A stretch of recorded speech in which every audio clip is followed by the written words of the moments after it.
మన రామ్ చరణ్ తను కూడా ట్వీట్ చేసినందుకు మనస్ఫూర్తిగా నా ధన్యవాదాలు తెలుపుతున్నాను.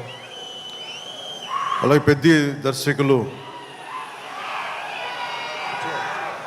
బుచ్చిబాబు గారు, పిఠాపురం నివాసి, సో వారికి కూడా